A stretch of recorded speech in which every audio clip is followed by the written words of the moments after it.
Joining me now, Joyce Vance, former federal prosecutor, now University of Alabama law professor, co-host of the Sisters-in-Law podcast, and an MSNBC legal analyst. Joyce, welcome to you. So, two notions stand out to me from that statement by Senator Murphy. Comparisons to Watergate and constitutional crisis. By definition, are we in a constitutional crisis? And whatever this is it worse than Watergate? Yeah, I think it's very difficult to make those comparisons in the moment simply because we don't know what's going to come next. We know what happened in Watergate. Ultimately, the rule of law and the Constitution held. Here we have questions heading into this week. And so I think the best answer, Alex, I can give is to say this. Elections have consequences, and one is that presidents get to set priorities. Donald Trump can decide that immigration is the most important thing he wants to do during his term in office. People may agree or they may disagree, but he has that power as president. The question now is whether he has other power and authority he's trying to exert. Can he, for instance, with the stroke of a pen, change the Constitution, as he's tried to do with birthright citizenship? And to Senator Murphy's point, what happens when he decides to send someone who's of questionable status, quite frankly, in terms of whether they're a government employee or not, into a government agency on a poorly defined mission that may involve fraud and waste, but may just as easily involve other things?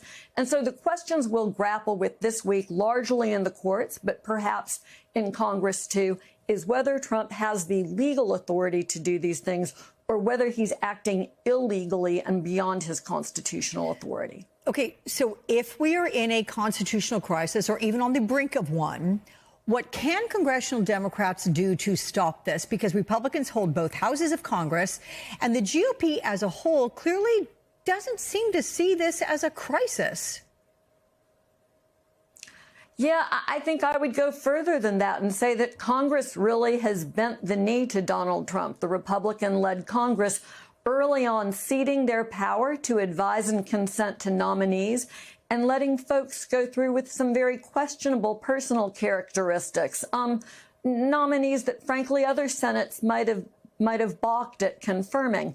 Now we continue to see that. Donald Trump issues the memo early on that impounds congressionally authorized spending. The power of the purse is one of the Congress's most important powers under the Constitution. And while Trump's actions are being challenged in court, and so far successfully, although in a very preliminary way, the Congress hasn't really stood up with one voice. Democrats are jumping up and down. They're outraged.